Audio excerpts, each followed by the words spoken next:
pleasure to be here. I was very happy when I heard Ellen get in touch with me about this. I'm excited to be here and to give a talk to the Polyglot community. And just to take a quick survey, raise of hands, how many languages, if you know 3 or more languages, can you raise your hand? Yeah? 4? I'm not raising. 4? 5? Okay, 8 languages? We'll see. Oh, how about 10 languages? Oh, how many languages? 10? Okay, so we stopped at 10. But that's fantastic. I'm so envious of people that can speak 3 or more languages. I only have 3, but I want to work on my 4th. And today happens to be Hispanic Appreciation Day in New York City. And I was there and just watching the crowd. I was like, this is it. Spanish is my next language. There's a sign from God.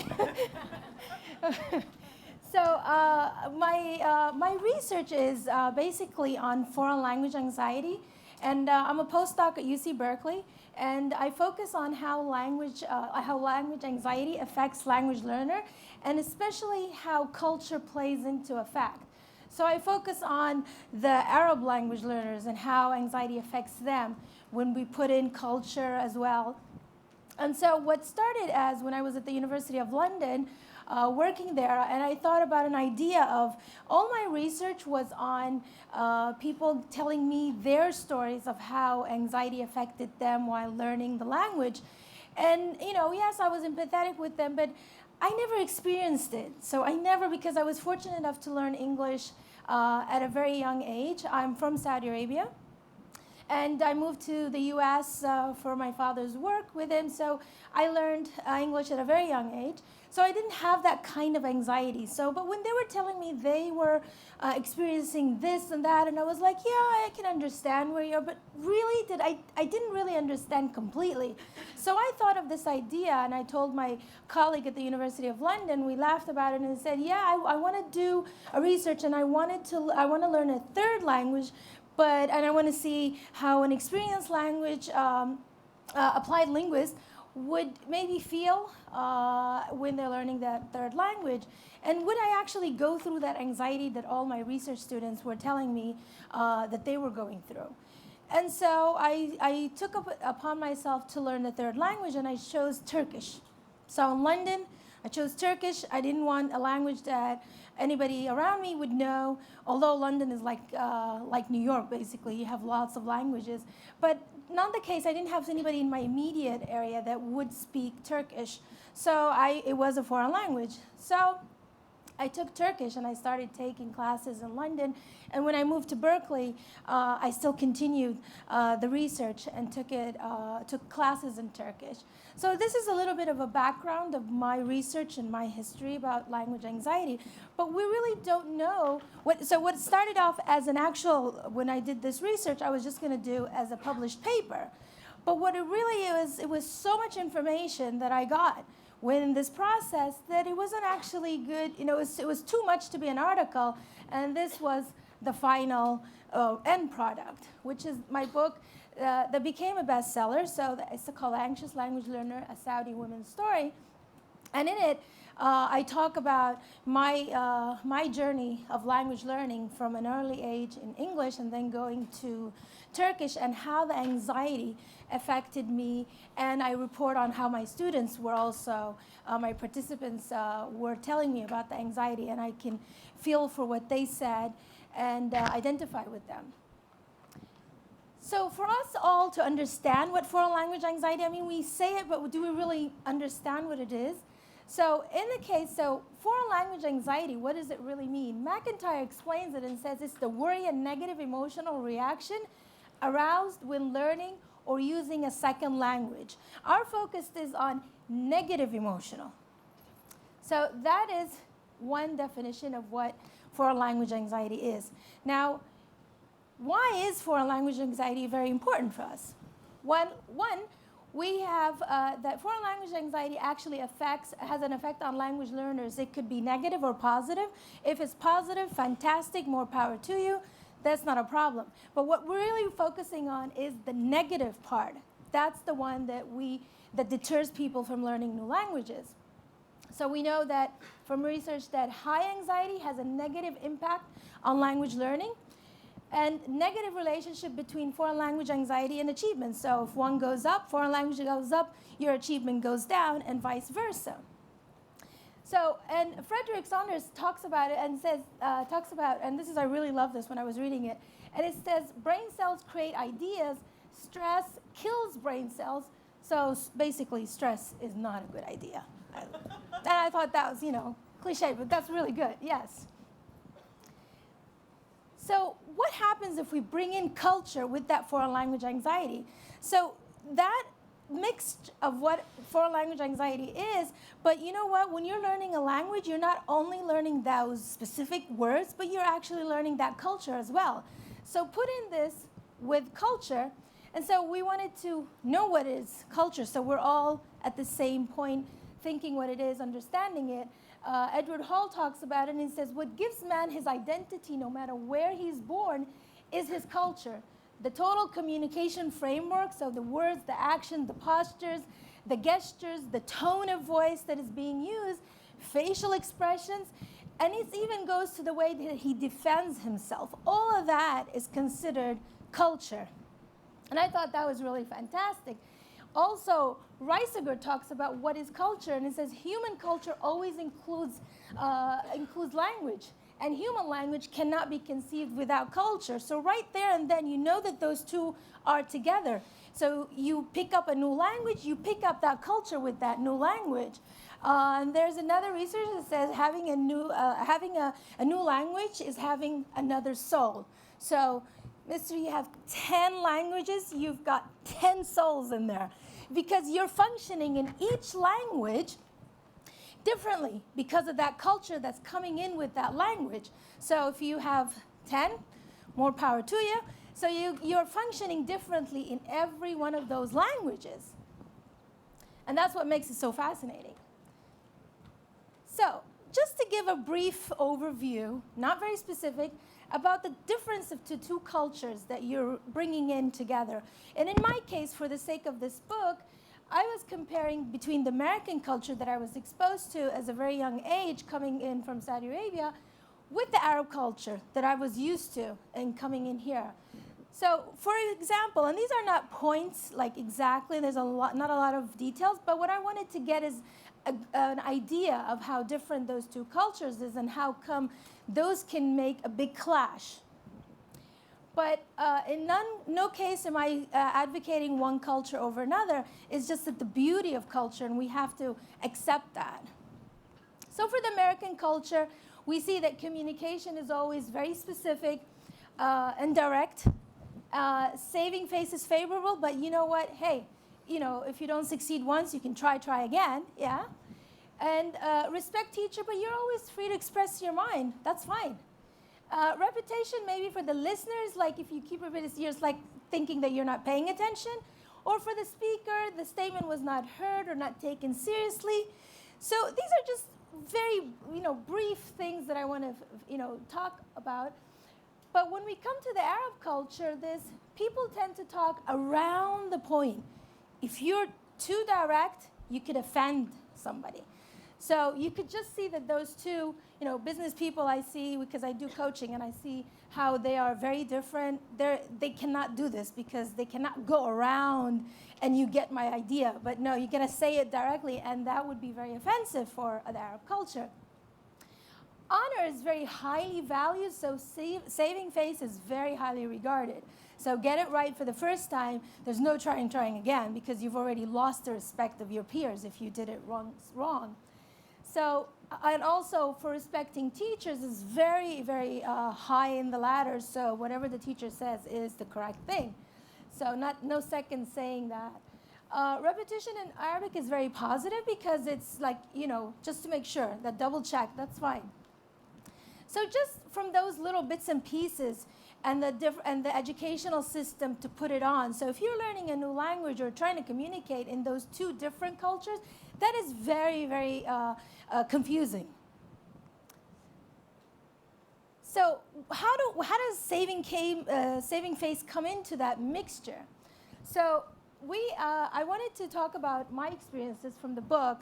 When I came as a very young child to the U.S. and I was going into school, I was put in a normal mainstream classroom. There's no ESL class at the time. So I just sat there watching the students get up and sit down and talk, and I was just observing. So I was trying to pick up all the sign languages going around me and how people are acting towards one and each other. And one of those days, I started learning a little bit of English, but not very quite fluent. But one of those days, I was sitting at my table, and the teacher was explaining something. I wasn't clear exactly what she was saying, but what she ended saying was something that was music to my ears at the time. So I was looking down at the table, and then she said, etc., etc., etc. Now, as a child, and I don't know English, so I lifted my head up, and I looked at her, and it was really fascinating, that word, the intonations of that word. I mean, you all understand what that word is, but at the time, for somebody that does not know the language, when she said it, etc., etc., etc., it was like music to me, roller coaster, actually. So at that time, I lifted my head up, and I said in my head, etc., etc., etc., because I loved it. I was repeating it. Second later, I saw everybody laughing. And I looked at them and was like, what was going on? And I realized that I thought I said it in my head, but what really happened is I blurted it out. So everybody else heard what I was thinking that only in my head everybody else heard. So the saving face came into effect that, I was in this new culture trying to, if you don't succeed, do it again, try again. And at the same time, my Arab culture is like, you got to get it right. What are you going to lose? Respect in all your peers. So those two came into a clash, but I was already getting acculturated with the new culture from watching television and seeing what's going on around me. So at the time, I laughed with them because they were all laughing. But deep down inside, I was like, I am not going to have this happen to me again. And I'm going to learn this language, and I'm going to learn it very quickly. So what I did was, it was that motivation for me, that word, etc., etc., etc. So I love this word until today. So what did I do in order to immerse myself in this? And as a young child, I just watched reruns of Facts of Life, Three's Companies, and Charlie's Angels. And this is my favorite. Charlie's Angels was really my favorite. As a young child, a woman, a girl actually coming into this country and seeing how three beautiful, intelligent girls and looking really good, the Farrah Fawcett look. Yeah, and we can still get the bad guy, And so what motivation was that? Empowering, yes. So, I immersed myself in the media, and little did I know, in 3 months there, English was down. I got that. So I learned English very quickly from the media. So I go back and I'm now fast forward a couple of years later, and I wanted the third language.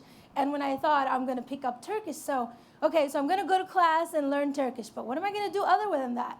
So I reverted to what I really knew best at the first time, and I tried it and it succeeded.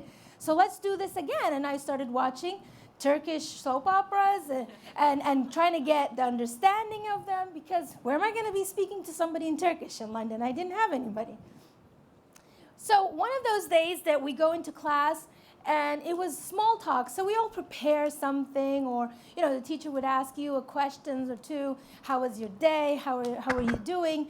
And so all of that, and to prepare for it, I thought, what? I'm going to practice it, and I'm going to get it right. So when it was my turn, when I'm being called upon to talk, how is your day going? I would actually know a couple of words. I can get this language down. I'm going to try. So I practiced all the way going to class, like, how are you? What are you going to do this weekend and all that. And I thought I did really good. I was talking to myself. I think people think I was talking on my Bluetooth, which I didn't have. But in the case, I did really good. And I was really, surprised that I actually did chunks of sentences. And that was really good for me. So I was going to class very positive, and I can't wait until my turn comes. A couple of minutes later, my turn comes. And the teacher asked me a simple thing. And I was like, how do you say this again? And what I was really actually, I actually practiced, and I thought I did really good in my practice. Then in front of the class, I couldn't say it. What I actually could say is words of Turkish, but not an actual sentence. And then and she was helping me. She was really supportive, the teacher. I had a fantastic teacher. But it wasn't coming out. And there at that, as a researcher, because I was taking this language for research, and I thought I revert to what my students were telling me in their research, and they were saying that I could see the words on paper, but I just can't read them. I know how to read, but I can't read them. And so those, at that time, the brain is very funny. It just picks up all these different ideas coming all at once while you're trying to do something else. So I'm connecting what my researchers, participants were saying at the time when I had to deliver. I couldn't say the words. And I knew them. I just practiced them. And so what I was thinking in my head is like, what's going on? I know all of these words. They're just not coming out. And then second later, I see everybody around me laugh. And I said, oh my God, did I just blurt that out? And everybody said, yes. So again, it happens to me. And so this time, it was years later as an adult, and I looked at everybody and I said, you know what? I'm just going to laugh. I don't care. And this is a language class. I should enjoy it, not, pressure myself. And so this is more of now a hybrid of the two culture. That yes, okay, I know the Arab culture is like, try to get it right, say it, or don't say it at all. But with me, when they laughed at me, it was okay, yeah, let's go ahead, let's just laugh at each other, with each other, and continue on, and life goes on. So I didn't take it as really hard on myself, but it was surprising to me as how I knew and I practiced, but it didn't come out. And I can relate to what my participants were telling me. So that was really a shock to me. My other shock is I moved to Berkeley, and when I was doing research with Berkeley, and I was also at the same time attending classes for Turkish, one of the first class I was doing, they said, next week we're having a quiz. And I'm like, oh, okay, we're going to prepare for this quiz. So the quiz comes, fast forward, the day of the quiz was a Friday. I go to class, and I studied for the quiz. So I go to class, I look at the paper, and it could have been anything sort of like this. Merhaba Claudia, nasılsın? It's like, hi, how are you? And you just multiple choice and say, teşekkür ederim, iyiyim. And it was a simple answer. It wasn't that question itself. Do we have any Turkish speakers here? Yeah? Wonderful. Hoş geldiniz. So it was something similar to this, and I'm really simplifying it because I really wanted to get this point through. So it was something very simple, but what I saw on that paper was this. Do we have any Mandarin speakers here? Yeah? I checked this out. It's all good. It's nothing bad. Okay, just so you know. Okay, so what I could not believe my eyes is that those words in front of me were like this, that I did not recognize. I love the language, but I have nobody around me to practice, but that could be the fifth language. So, yes, so what I was shocked was at that moment when I was trying to answer, I couldn't answer because I couldn't make any sense of it. Yes, I studied for the quiz, but deep down inside, I knew I didn't study enough. I was just flipping pages like that because I thought, hey, what? I'm not taking this for a grade, but I'm just, I got my PhD. I just doing this for research, for goodness sake. So, but this is what happened. And then in the middle of the test, so what I'm thinking as a researcher is, oh my God, these are what my participants were telling me. They see words on paper, but they can't produce they can't read. And in my case, I saw something on paper, but I didn't understand what was going on there. And I could see how the anxiety comes in and shuts down. And it's very powerful. So it had an impact on me. So what I've learned from this research, and this book is the product of this research, is that putting yourself in people's shoes is very valuable. Because although I heard my participants telling me all this in my research, and I would record and we'd do interviews, I didn't experience this firsthand. But I thought it was very valuable to see what was going on, how the effect of anxiety could be so important and so debilitating to a point that it could do all of that. The other thing is that language anxiety can sometimes hold you back, or other times be your motivation. In my case, my etc., etc., etc. was my motivation. And it could be any point of view, something very simple to something very big. It all depends on the situation, what brings it on. Another thing is that culture constraints may even provoke language anxiety. In my students and my participants, when they were so anxious that they would not produce anything, because if they did and it was wrong, or somebody, God forbid, somebody laughs, then that would be it. They would shut down, they would not speak again, they would not try. And we all know as language learners, if you don't practice that language, you're never gonna learn it. You're never, if you're just gonna hear it, but you're not gonna practice it, again, you're not gonna learn it. So yes, we do make mistakes, and sometimes mistakes are wonderful. That's what I always tell my students. Mistakes are wonderful. Please make those mistakes, because when you do make those mistakes, you're going to learn from them, and you're not going to do them again. Also, label your emotions. I always identify what language anxiety to the students or the participants, and they all now know what these are. So when it comes up, you already know this is it. This is anxiety that I have from the language. Just calm down and do whatever steps that you feel will calm you down from this anxiety. But you gotta recognize that it is, because the minute you recognize it, it's a relief. And the other day I was reading something on the web, and it was talking about how hostage negotiator use this technique. Yeah, I'm not comparing anything about language anxiety and hostage negotiation, but they were saying that hostage negotiator talk with the criminals, and they label their emotions, like, I can understand this could be so and so, it's okay, and they calm the other person or that they're negotiating with.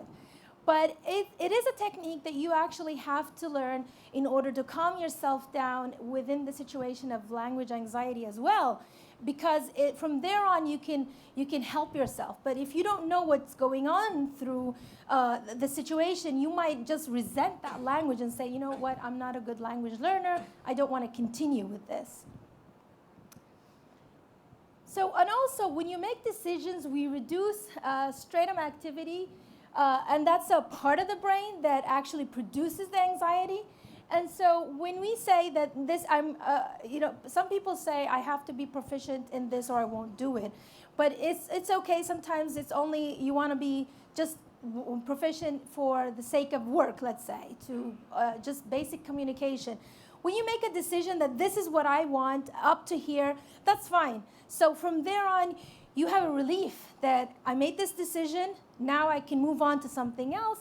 And then here, you're more in control and can start planning the steps ahead, and you can have what's your goal.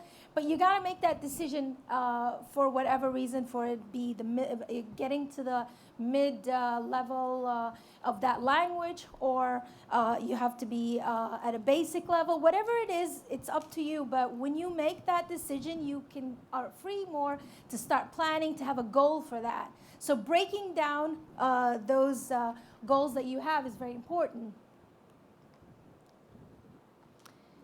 So I came up with this 5-step process of language learning. And what I called it is speak. And each letter stands for something. So S is for select a language that interests you. That's just the first one, basic. P is for prep yourself on how the language works and how the people interact with each other. And here we go again to my system. Watching TV, watching film. Watching and seeing how people communicate in that target language. That is so important, because then you're putting yourself as if you are speaking that language, and you're having that other soul that we talked about. E is for expect that you're going to make silly mistakes, and it's okay for that. Same as with me with blurting out these things, which came into actually my favor or not. But it's expect that you're going to be making mistakes, and guess what? It's okay to make those mistakes.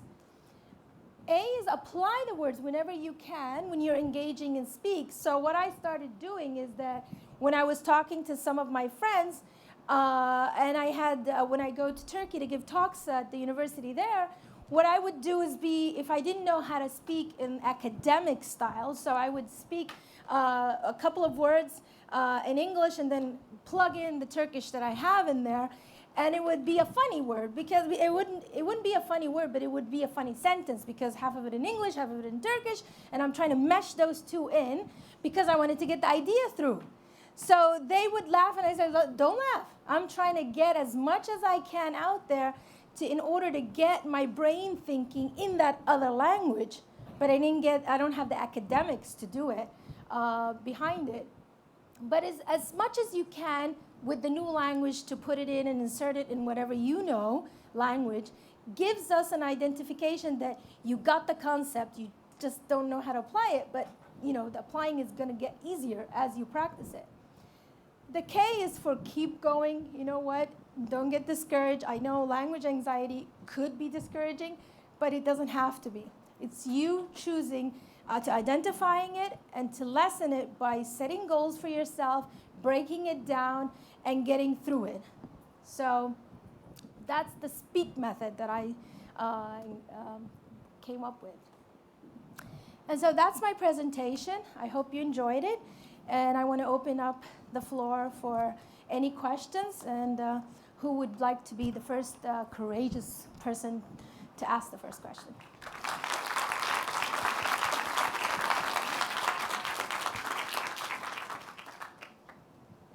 Assalamu alaikum, ya Dr. Al-Saraj. I had a quick question. When you were talking about the point of culture and language, this is not necessarily related to the presentation, but just taking it a step further.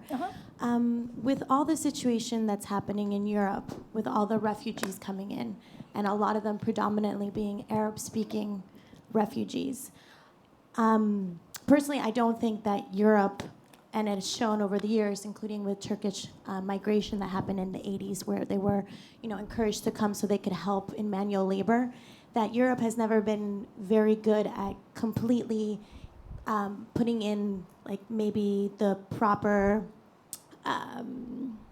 social interactions and tools to be able to have immigrants integrate into European society. And also the immigrants, many of them haven't really tried to integrate themselves into European society. So there always seems to be a conflict of personality. For example, with the Pied Noir that went into Europe, the Algerians, you could see a lot of that in the literature that they wrote. They feel French, but they also feel Algerian. So you have these conflicting attitudes. What do you think the language community could do? I'm not talking donations or anything like that, to help ease this kind of transition, so that perhaps, through language, there's a way to help more refugees get themselves integrated within the societies. I know all the spots that seem to, I forgot the name of the island in Greece, but that basically there's 30,000 people that live there, but now 20,000, in addition to 30,000, are predominantly Arab-speaking refugees. But there are no Arab speakers on the island. So when they put in the papers to go through and then continue to going towards Europe, it's not something that's done. Is that maybe perhaps getting more Arab speakers or more volunteers there, or what do you think could be a solution? To me, my first concern is that the country or the people that are accepting the refugees to help for them to integrate and do it in a really seamless way is that acceptance. Yes, a lot of people are, the government may be accepting these refugees, but the people are not accepting. So then we have that clash. The clash comes in is that the actual people that are living in that country are not opening up to help the refugee. So so it's all mental. It's not actually physical. Is that the openness of the the people that are occupied in that country are not feeling good about the refugee, so they don't want to help them. They don't want to understand their culture, and they don't want to open up in terms of understanding the differences. So the only way I say that when we learn more languages, we open up tolerance. And when we open up tolerance, we accept each other. Like, I know your culture is different than my culture. I'm not saying my culture is better than your culture. We're just different, and that's fine. We could be different. And the same thing with these refugees are coming from different countries, different language. They bring a whole set of ideas with them that we don't have. But if we are open to new ideas, we can merge and bring out an excellent a hybrid ideas. So openness to the new culture that's coming in, I think that's a really important virtue to have, or you won't have this this seamless connection with these two. I hope you understand what I meant. Yeah. I totally agree with the openness so that there's actual communication. But sometimes it's very difficult if you don't speak. I mean, I feel like if you don't speak, you need like very proficient understanding of a culture sometimes, like, Arab culture and then European, because they're so different in a lot of ways. Yeah. They do have very also values that are similar in some ways. Yeah. For you to understand that if you don't know the language. So it is, I think, openness, but is there something else? Oh, you mean helping them in order to understand? Well, helping both people. It's one thing to have openness and to be like, we want to learn from, our fellow Arab speakers or Turkish speakers that are coming to help them. Well, but I saw, and when I was giving a lecture at Yıldız University in Istanbul, what the students that were coming to my talk were actually refugees that got scholarship from the Turkish government learning Turkish. So they were Syrian, they were Kurdish, they had different multinationals, and some of them were from European countries coming into Turkey to study Turkish, to study in English, because Yıldız was an English university. But at the same time, one of the requirements is that they had to study Turkish. So that was, I thought, was really good, because yes, they give them a scholarship to come in to study, but they're going to be studying in a language that is neither nor. So it's neither the language of the country, which is Turkish, but at the same time, it was fantastic to get them immersed in that community or in that culture, but they required them to learn Turkish. So they're going to have 3 languages in the end, it's fantastic to have that combination. So I think that was really, I really was happy to see that. And I thought it was wonderful from the Turkish community to do that, to give them those scholarships and give them the opportunity. Yes. Hello, thank you so much for hosting this talk. For the language anxiety, would you consider it better for learners who want to conquer the language anxiety to approach it with a slower approach, as in go through it slowly within a few weeks, or just do everything you said at once within a day? And what would be your reasoning behind it? Thank you. Sorry, say that again? Would you consider it more beneficial for learners to do everything you said over the span of a month or a few months, or to do it really quickly? The time constraint Thank you. or anything. Well, it all depends on the learner. What are you learning the language for?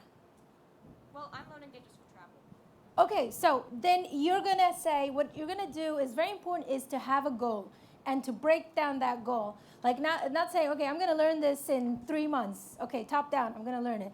And then you're going to come in 3 months and you're not doing anything, or you've not reached that goal. And then you get discouraged and like, oh, I don't want to do this. I can't do it. And I hate that part. And so what happens is that if you have that goal, break it down. So I'm going to learn this language in 6 months or 3 months. Well, or by the summer, I'm going to go traveling and I want to learn this language. So between now and then, so you set a goal, fantastic. Super thing is that you've got a goal, and I always put my goals on top of my desk, because I can always take a break, look it up, my goal is this. Okay, so I'm actually reminded always about what my goal is. But if I don't break down that goal, I usually don't achieve that goal. So I'm going to say, for every week, I'm going to be doing this to try to achieve the ultimate goal. So breaking down that goal with a time limit, that is very important. to achieve the goal. So if you have the goal of traveling in the summer or something, okay, what am I going to be doing up to that point to get me to that goal? Yeah? So it all depends. For each one of us is going to be different. We all have different goals, different timelines. So it all depends. Ultimately, is for the language learner. Yeah? Huh? Can you bring it? Send it back. Well, yes, all right. Okay. I'm living in Copenhagen right now, in the middle of a neighborhood. It's Arabic. And I've grown more and more interested on how we can create a symbiosis of win-win for both communities. Mm-hmm. And previously to living in Copenhagen, I lived in Iceland. And I noticed that most of the Arabic figures that go to the media, they present, or at least the ones I have seen on TV, both in Iceland and in Denmark, in the majority, they present an extremist behavior when it comes to how human should be. I don't know, it's some kind of extreme. Extreme? Yeah. Yeah. But the people that I know in the neighborhood where I live are completely different from those icons of the TV that are mostly religious figures. Oh, okay. And now the question is, and now I'm very interested to Arabic, so it's a double-faced question. What would you recommend for me to do to learn the Arabian language faster? To learn the Arabic language. Oh boy. Arabian So, night. what is your mother tongue? It's Spanish. Oh, well, not far. Yeah. Not that far. Thank you. Yeah. And the other thing is, as a Cuban, you know, our way of living is very, very liberal, like the other extreme of extremism. Okay. So how do I discipline myself? Remember, not all. So there's no straightforward answer to that. But remember, whatever you see on TV, you got to always remember, these people didn't come on TV just being normal. They had to be some kind of way different. So to the extreme, one way or another. And so they don't represent the majority of people. Yeah. So what you see on TV is is not exactly what is in real life. And so I had, just to elaborate on your question, on my way here, I had a Pakistani taxi driver, and when he knew where I was from, Saudi Arabia, and he was like, "Oh, you guys, you're rich people. You don't. Why are you educated?" And I looked at him like, "What do you mean? Why am I educated? You know, we were. Isn't it normal by this this time that we're educated?" And he goes, "No, you're all rich. You don't get education." I thought, oh my God, do I really need to educate the taxi driver? Like I said, we're normal people, you know? We're normal people. We love education. The #1 expenditure in Saudi is on the Ministry of Education. So we focus on education. But again, we're a very young country. We're only 83 and now we're 84 years old country. Now you got banks that are much more or older than Saudi Arabia itself. And this is just talking about Saudi Arabia. We have, I think, United Arab Emirates is only 44 years old or 45. So can you imagine? These countries have just been formed, yeah? I cannot compare that country with a great country, let's say America. For how long have you been in formation? There's no comparison. So even Europe, all Europe, it's been long time ago, has been formed, and you've been into wars. World War I, World War II, we've never been into wars. So we're very young. So yes, culture is going to be different, everything is different, but yes, to get into to that community, to that culture, is basically making friends with people. And when you make friends with them, you're going to pick up the language, not you have to study it formally, especially Arabic. Yeah, you're not going to pick it up really quickly. You would pick up the verbal ones, but Arabic is considered one of the a very hard language, I would say, because it's very poetic, it's very complicated, and there's differences. Like when I learned Turkish, there's no differentiation between man and women, and it comes like it's French. You have to differentiate, and you cannot make a mistake. It would be offensive to tell a guy and say references as a woman, it would be like really, what are you doing? You're, that language, you're torturing it. So yeah, so you need formal, actual Arabic as well as practicing with friends in the area. But watching TV and seeing these people on TV, I mean, it's like, it depends on who you see. But let's just say that. We have a question up here on the far right. Hello. Hi. So for someone who doesn't speak any languages except for English, or for people who speak very little English or very little languages, how would you go about learning a language? Like, what are the first steps to starting to learn a language that you never learned before? Did you not hear what I said? No. I heard all I'm of joking. that. But like, I'm joking. the But first- really, no, I'm joking. But really, what I learned, the way that I learned it is watching TV. Not saying that you're not going to be in formal class, but what I did, like with my Turkish, and I go back to the same thing when I did, and I was like, even when I was a young child, I learned English through TV. So learning through TV, because when you see it through TV or shows, and I didn't have any subtitles or anything, it was just regular TV. But what I did learn is the cues for when to laugh, when to not laugh, when to be sad, when not to be sad, what is acceptable, what is not acceptable. That was when I was a child, and I was watching the Three Companies and all that. So you get the popular culture from there. But fast forward a couple of years later, as an adult, I wanted to understand what was going on, so I didn't want to just laugh at anything. So what I watch now, the TV, and any time that I have extra, when I watch TV, I actually watch it in Turkish. And sometimes I do the subtitles in Arabic. And that's interesting. That's another thing that it was really interesting, is that I could not accept the subtitles in English. It didn't make sense to me. I don't know why, but I mean, this is maybe psychology is accepting because it was the mother tongue. And then there's similarities between Turkish and Arabic. So the subtitles in Arabic was actually really beneficial because there's words being spoken in Turkish that are similar to Arabic. So it made sense. It was easier for me. And I tried to do it in English. I was always getting that fight. No, let me just revert to Arabic. And it just worked out. But everybody is different. That's the beauty of it. How the pace of me learning language is different than you. Some people are very quick and some are slower. So it all depends. You just have to play around with it and learn and see what works for you. But TV or shows or visual media is very important because you pick up not only the language but the culture as well with it. And then you can perform in that new language. I'm sorry. We have so many questions popping up here. I just am trying to be fair here. So let's do brief answers to two more questions. Okay. One here, and then I'll come to you next, okay? Hi. I'm curious on what you think on what the online environments brings to the comfort of the learner.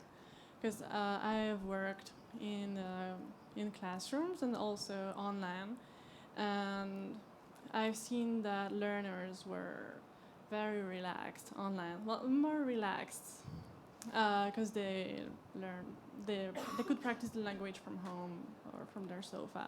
Yeah, and did you learning experience language that? doesn't have to be formal. It doesn't have to be formal. Learning it online, it could be even having a buddy that's across the world somewhere that only speaks English, and you have to, or let's say you're practicing English. I'm just example that you're forced to talk to that person in the target language.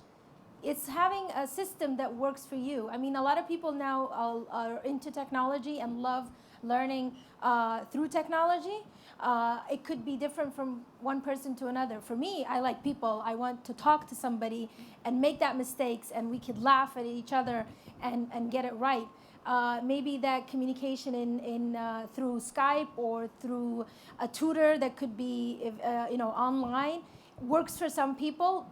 But I mean, it's all different. Everybody's different. So it's just a recommendation. If you have a very anxious learner, then you can recommend it to try on webcam.